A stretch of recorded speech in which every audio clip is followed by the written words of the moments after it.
آج میلاد آقا امام زمان علیہ السلام کے بارے میں، چونکہ یہ ایک اختلافی مسئلہ ہے اکثریت اہل سنت اور تشیع کے درمیان، اور اقلیت اہل سنت ہمارے ساتھ ہیں ولادت کے سلسلے میں. تو حضرت آقا امام زمان علیہ السلام جو ہے نیمہ شعبان 15 شعبان 255 ہجری میں سامرہ میں پیدا ہوئے، خلافت معتمد عباسی کے دور میں آپ پیدا ہوئے. شیخ مفید رحمت اللہ علیہ فرماتے ہیں کہ ان کے بابا حضرت آقا امام حسن العسکری علیہ السلام جو ہیں تھے، اور ان کے جو ہیں انہی حضرت کے علاوہ کوئی اور فرزند نہ تھا، نہ ظاہراً نہ جو ہے مخفیہ نہ، لہٰذا وہی ایک ہی فرزند تھا ان کا، آقا امام حسن عسکری کا ایک ہی بیٹا تھا، دوسرا نہ تھا. یہ بھی شاید مصلحت ہے، خدا نہ چاہتا کہ دوسرا ہوتا شاید دشمن جو ہیں ان کو استعمال کرتا، جیسا جعفر کذاب کو استعمال کیا اس طرح ہوا. یعنی خدا نے آقا امام زمان اس طرح مشخص کیا کہ ایک ہی فرزند تنہا آقا امام عسکری السلام سے، لہٰذا کوئی نہ کہے کہ اس سے مراد دوسرا فرزند ہے، تیسرا فرزند ہے، تو ایک ہی فرزند جس طرح شیخ مفید نے فرمایا. اور حضرت آقا امام عسکری علیہ السلام آپ کو چھپا کر رکھ لیتے تھے لوگوں کی نگاہوں سے، انہیں اکثر چھپایا کرتے تھے. اور جب آقا امام صلی اللہ علیہ السلام اس دنیا سے گئے تو آقا امام زمان علیہ السلام کی عمر 5 سال کی تھی، اور اسی کم سنی میں خداوند متعال نے آپ کو حکمت عطا کی، دانائی اور فصل الخطاب عطا فرمایا. فصل الخطاب کے بارے میں لکھا کہ اس سے مراد دنیا کی تمام زبانوں سے آشنائی ہے، یہ ان کی تفسیر ہے. فصل الخطاب عطا کہ ہر زبان جو ہے آپ سمجھ لیتے تھے، جان لیتے تھے، پڑھ سکتے تھے، بول سکتے تھے وغیرہ. اور علوم بھی ہے، علوم بھی ہے اس میں، یعنی جتنے بھی علوم ہیں کس میں؟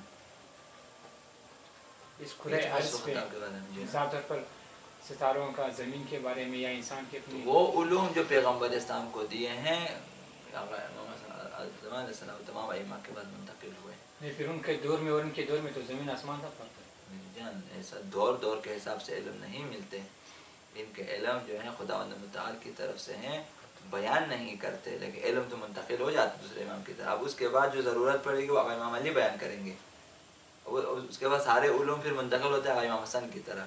امام حسن کے دور میں جس چیزوں کی ضرورت ہوتی ہے وہ امام حسن بیان کرتے ہیں. انہیں وہ علم نہیں ہے کہ ابھی ایسا نہیں ہے کہ پیغمبر نہیں جانتے، اب ایک مسئلہ پوچھا پھر پیغمبر خدا سے ڈائریکٹ پوچھے پھر اس کے بعد بتائے آگے وہ صبر کر میں پھر پوچھ، ایسا نہیں ہے. خداوند دے دیتے ہیں آگے کے جتنے علوم جن کی ضرورت ہے دے دیتے ہیں، ان کے پاس ہے، کیونکہ ورنہ نقص لازم آتا ہے کہ ایک شخص کو پیشوا بنا، امام بنا، اور ضروری علوم انہیں نہیں دیے، یہ نا تو ایسا نہیں ہے. تو ہے لیکن بیان نہیں کر سکتے. بہت سارے علوم ہیں ان کے پاس لیکن بیان جو جنہیں بیان کرنے کی اجازت ہے ایک، اور جنہیں بیان کرنے کی ضرورت ہے دو، بیان کر لیتے ہیں. مفت میں علم نہیں دیتے اہل بیت کسی کو کہ بھائی مجھے آتا ہے تم سنو، یاد کرو یا نہ کرو بس خالی سنو، نہ ایسا نہیں ہے. یہ ہمارے خطبہ کی طرح نہیں ہے، ضرورتاً دے دیتے ہیں. اور کلم الناس علی قدر عقولہم، یہ اہل بیت کی شان ہے کہ وہ ہر شخص کو دیکھ لیتے ہیں اور ان کی عقلوں کے مطابق بات کرتے ہیں، جس کی عقل جتنی بلند ہے اسی حساب سے. لہذا بعض کو جو ہے جس طرح فرمایا ہے کہ جو ہے البعرۃ تدل علی البعیر، اب یہ بھی اہل بیت کی مثال ہے کہ جس طرح بعض لوگوں نے عرض کیا کہ آقا امام علیہ السلام سے نسبت دی ہے کہ جو ہے گدھے کی لید گدھے پہ دلالت کرتی ہے. یعنی ایک شخص کو خدا کے بارے میں سمجھانا ہو جاتا ہے کہ البعرۃ تدل علی البعیر، اونٹ کی مینگنیاں اونٹ پہ دلالت کرتی ہیں، اور قدموں کے نشان تدل علی المسجد، قدموں کے نشان راستہ چلنے والے پہ دلالت. کس قدر لوگوں کے عقلوں کے مطابق بیان کرتے تھے. پھر اس کے بعد فرماتے ہیں یہ بڑے آسمان یہ زمین کیسے خدا کے وجود پہ دلالت نہیں کرتے. بعض لوگوں کو اس طرح سے سمجھاتے ہیں، بعض پھر مفضل جیسی ہستی ہوتی ہے پھر توحید مفضل سمجھاتے ہیں، کئی دنوں تک صرف خدا پہ گفتگو ہوتی ہے اور اسے بتایا کہ لکھو لکھو لکھو لکھو لکھتے ہیں، توحید کتاب کی شکل میں وجود میں آ جاتی ہے۔ ایک شخص وہ بھی ہیں جنہیں بہت ساری باتیں بتا دیتے ہیں۔ اہل بیت کے بعد علوم اس طرح سے ابھی جو میزان الحکمت ہے جس میں امام صلی اللہ علیہ وسلم کے فرمودات ہیں مختلف چیزوں کے بارے میں، میزان الحکمت میں تو امام صلی اللہ علیہ وسلم کی فرمودات انہوں نے لکھی ہے نا وہاں پہ، میزان الحکمت میں سب کی فرمودات ہیں، نہ صرف امام علی کے، میں کم از کم امام صلی اللہ علیہ وسلم کی بات کر رہا ہوں، کم از کم امام علی کے، ہاں تو وہاں پہ جو انہوں نے بیان کیے ہیں وہ جو رائٹر نے وہاں پہ لکھے ہیں فرمودات، تو پھر یہ فرمودات آیا مخصوص گروہ کے لیے ہے یا پوری انسانوں کے لیے ہے؟ مثال طور پر ابھی اگر ذہنیت کو بھی تو دیکھیں ہم لوگ طبقاتی لحاظ سے ہیں کہ ایک کا علم بہت ہی کم ہے، دوسرے کا علم اس سے زیادہ ہے، تیسرے کا اس سے بھی زیادہ ہے، بعض ایسے مثال طور پر ایسے فرمودات ہیں ایک شخص جنہوں نے بیان کیا ہے جس کے بعد وہ بالکل بگڑ گیا اس راستے سے، یعنی پہلے وہ یقین رکھتا تھا کہ امام علی ہے کچھ ہستی، لیکن جب ان کی وہ فرمودات انہوں نے پڑھے تو اس کے بعد انہیں شک ہوا کہ آیا یہ ہے بھی یا نہیں، یعنی تو پھر وہی بات آ رہا ہے کہ آیا یہ فرمودات مخصوص گروہوں کے لیے طبقات کے لیے یا نہیں یا سب کے لیے؟ پھر یہ چیزیں فرمودات ہیں، امام علی نے اس طرح سے جمع نہیں کرایا، یہ بعد میں آنے والوں نے راویوں نے ایک ایک کر کے جمع کیا ہے۔ اب پڑھنے والے کی ذمہ داری ہے، جس قدر عقل ہے اسی حساب سے سمجھے۔ اب وہاں پہ کچھ چیزیں احتیاط کرنے کی، جو چیزیں آپ کی سمجھ میں نہیں آتی ہے انہیں نہ جھٹلائیں کہ یہ کیا بیان کیا، وہ آپ کی سمجھ میں نہیں آ رہی تو آپ رہنے دیں، جو باتیں آپ کی سمجھ میں آ جاتی ہیں ان پہ عمل کریں۔ پھر فَاسْأَلُوا أَهْلَ الذِّكْرِ إِن كُنتُمْ لَا تَعْلَمُونَ، ایسا نہیں کہ فرمودات چونکہ آپ دوسروں سے پوچھیں، جو لوگ سمجھتے ہیں ان سے پوچھیں کہ اس کا مطلب کیا ہے، ہمیشہ یہ احتیاط کا تقاضا۔ اب انہوں نے تو اپنے دور میں جہاں جس چیز کی ضرورت تھی بیان کیا، اب جب جمع کیا تو ابھی اس دور میں سب کو جمع کر کے ہم تقسیم کر کے نہیں یہ 2005 کے لیے 2006 کے لیے نہیں کر سکتے، یا یہ کوئٹہ والوں کے لیے اور دوسرا ان کے لیے، یا یہ نہ، ایسا نہیں ہے، چیزیں جمع ہو چکی ہیں۔ اب اس کے بعد پڑھنے والے کی ذمہ داری ہے کہ وہ احتیاط سے پڑھیں، غلط تصور نہ کریں،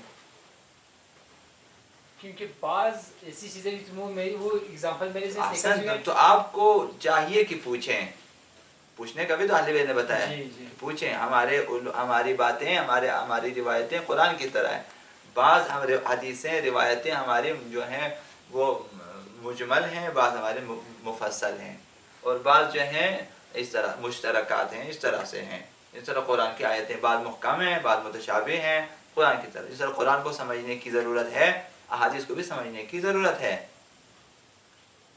ایک حدیث میں جو ہے آیا ہے کہ اہل بیت کے بارے میں کہ جو ہمارے بارے میں ہے لوگوں کے اندر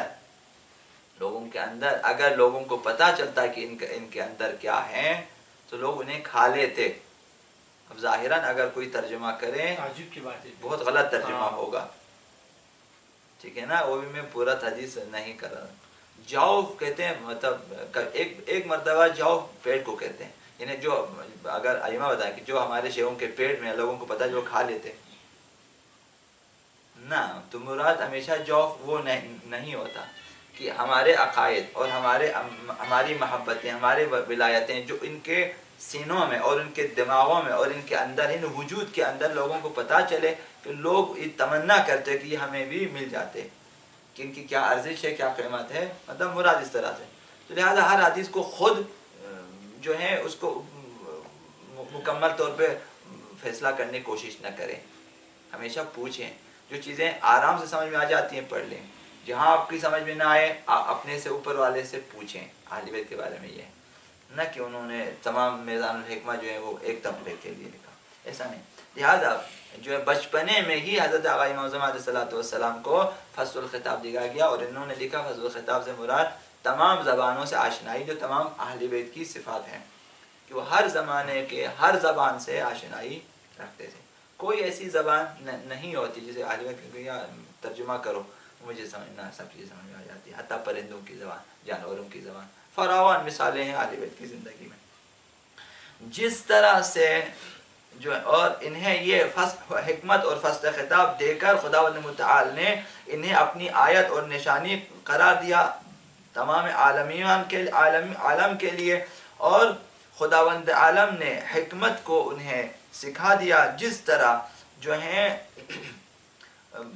ہے بچپنے میں حضرت یحییٰ علیہ السلام کو بچپنے میں حضرت یحییٰ کو سکھا دیا اور پیغمبر بنا دیا، جس طرح حضرت عیسیٰ ابن مریم کو اپنے گہوارے میں علوم سکھائے اور پیغمبری پہ مبعوث فرمائی، اسی طرح حکمت و فصل خطاب دے کر آقا امام زمان کو امام قرار دیا۔ یہ فرمائش شیخ مفید ہیں، اور ان کی عمر یہ مؤلف کتاب اپنے زمانے کے حساب سے کی اب جب کہ آخر سفر ہے، ماہ سفر کا آخری ایام ہے 1345 ہجری، اور اس وقت ہمارے لیے اس وقت 1400 ہاں ہمارے 37 اس طرح ہوتے ہیں 37 ہے نا 35 اسلامی سال 37 سال ہے نا، تو ابھی آپ حساب کریں 255 ہجری سے 1437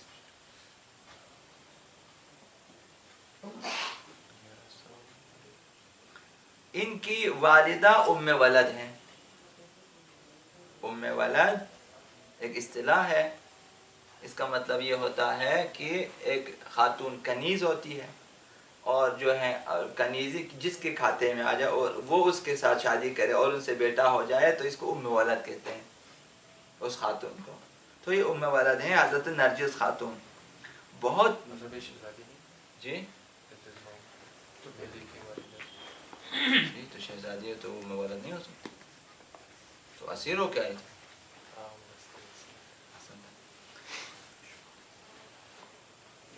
تو کنیزی میں یہ جو ہے روم سے یہ خاتون آئی تھی، اور ایک روایت کے مطابق ان کا اصلی نام ملیکہ بتایا گیا، ملیکہ۔ تو ان کی کنیت حضرت آقا محمد علیہ السلام کی وہی کنیت ہے جو پیغمبر اسلام کی کنیت ہے، یعنی ابو القاسم، اور ابو جعفر بھی آپ کے لیے کنیت کے طور پہ بیان ہوا ہے۔ آقا امام زمان کی ایک اور کنیت جو کبھی کبھی آیا ہے روایات میں وہ ہے ابو جعفر۔ آپ کے القابات میں حجت ہیں، مہدی ہیں، خلف صالح ہیں، قائم ہیں، منتظر ہیں، صاحب الزمان وغیرہ، اور مشہور ترین ان میں سے مہدی ہیں۔ ہم تو نام کے طور پہ استعمال کرتے ہیں، مشہور ترین لقب ہے تاکہ نام بن جاتے ہیں۔ لہذا غیبت صغریٰ میں آپ کے نائبین 4 نائبین تھے۔ پہلے کا نام ایسے ہوتے ہیں علی کے نوکر، یا امام زمان کے 4 نائبوں کے نام پتہ نہیں ہے۔ میں آپ کو اگر ابھی پوچھوں ان جوانوں سے کہ کرکٹ کی دنیا میں جو ٹاپ 10 میں یا شامل ہیں، آپ سب کے نام بتا دیں گے۔ یہ ہے ہم سب آرام سے بیٹھ کے سروں کو جھکا کے دیکھیں بشمول خود کہ ہم سب شرمندہ ہیں۔ تو نام سے آس آپ کیا کریں، تو اس کے کام کو دیکھیں۔ جی ہاں، کس کے کام کو، جس کا نام ہی معلوم نہ ہو، اور کسی کی تقلید کریں، نام سے کیا کرنے، آپ کو پتہ ہی نہیں کس کی تقلید کرنے، نام ہی نہیں معلوم، کس کی تقلید کرو گے؟ اس کے ہم نام سے کیا کرنا ہے؟ اگر نام مہم نہیں، یہ جو 120 نام 130 نام کتنے آقا امام زمان کے لیے کیوں ہیں؟ اگر نام ہی مہم نہیں ہے، یہ سارے القابات ان کے لیے اگر نام مہم نہیں ہے، جس طرح کہ ائمہ میں اور اہل بیت کے بارے میں مہم نہیں ہے، تو کرکٹ کی دنیا میں کیوں مہم ہے؟ فٹ بال کی دنیا میں یہ نام کیوں مہم ہو جاتے ہیں؟ آپ کو جواب دیں۔ نہیں، کیونکہ یہاں پہ ہم لوگ شخصیت اس کے کردار کے بارے میں بات کر رہے ہیں۔ نہیں، تو ہم نام کے ساتھ کردار بات، ائمہ کے ایک ایک نام۔ احمد ابن حنبل نے کہا اہل بیت کے ناموں کو لکھیں، اگر کسی دیوانے کو پلائیں، اگر وہ شفایاب ہو جائے تعجب نہ کرنا، یہ نام اس قدر ہے، یہ نام مہم ہے۔ آپ کو اپنے نام بنا، اگر دوم امام آپ کیا بتاؤ گے؟ نام مہم نہیں ہے۔ سیوم امام کہتے نام کو کیا کریں، کردار کو دیکھیں، نام آپ اپنا نام معاویہ رکھو گے، یہ نام مہم نہیں ہے، تو اپنا نام رکھو، نام یہ کردار اچھا ہونا چاہیے، نام میرا معاویہ و یزید کیا فرق پڑتا ہے؟ نام مہم ہے، کیوں نہیں ہے؟ اہل بیت کے نام ایک ایک نام حفظ ہونا چاہیے۔ خلاصہ پہلا نائب خاص حضرت آقا امام زمان کا دوران جو ہے غیبت صغریٰ عثمان بن سعید، یاد رکھیں، جو یاد نہ رکھے اس کی شیعیت بہت کمزور ہے۔ محمد بن عثمان، اسی عثمان کا بیٹا محمد، عثمان، محمد، حسین، علی، کتنے نام ہو گئے؟ 4، عثمان، محمد، حسین، علی، 4۔ عثمان بن سعید، اس کے بعد محمد بن، تیسرا حسین بن روح، چوتھا علی بن محمد سمری۔ تو آپ ان 4 ناموں کو یاد رکھیں، آگے والد کو نام رکھنا آسان ہوگا۔ پہلا نام عثمان ہے، یاد رکھیں، اچھے عثمان بھی ہیں ہمارے پاس، برے عثمان بھی ہیں۔ تو عثمان مطعون آقا امیر المؤمنین کے عاشق شخص گزرے ہیں، جن کو جنت البقیع میں دفنایا گیا ہے، عثمان بن مطعون۔ اسی کی یاد میں کہا گیا ہے کہ آقا امیر المؤمنین نے اپنے بیٹوں کے ایک کا عثمان رکھا۔ انہیں عثمان بولتے تھے نا، کہ نام اسی طرح سے رکھا، بعض اسے بولتے تھے، یعنی بعض نے اس طرح سے کہا کہ اس کی محبت میں، لہذا اچھے عثمان میں یہ عثمان بن سعید نائب خاص آقا امام زمان ہے۔ تو پہلے کا نام عثمان ہے، والد اس کا سعید ہے، دوسرے کا نام محمد ہے اور اسی عثمان، تو محمد بن عثمان آسان ہے، تیسرے کا نام حسین ہے، جی عثمان، محمد، حسین، علی، 4 نائب خاص۔ پہلے کا نام عثمان ہے، دوسرے کا نام محمد، تیسرے کا نام حسین، چوتھے کا نام علی ہے، علی بن محمد سمری ہے، حسین ابن روح ہے، محمد بن سعید ہے، اور عثمان جو ہے محمد بن عثمان ہے، اور عثمان بن سعید۔ یہاں سے اس طرح یاد ہونا چاہیے کیسے شیعہ ہیں۔ اور ٹائم بہت زیادہ ہو گیا، یہاں پہ ختم کرتے ہیں۔ تو ان کے آخری ان کی جو ہے انگشتری کا نقش انا حجت اللہ و خاصتہ ہے، جو ان کی انگوٹھی پہ لکھا ہوا ہے کہ میں اللہ کی حجت ہوں اور اس کا مخصوص بندہ ہوں، خاصہ خدا۔ بر محمد و آل محمد صلی اللہ علیہ وسلم۔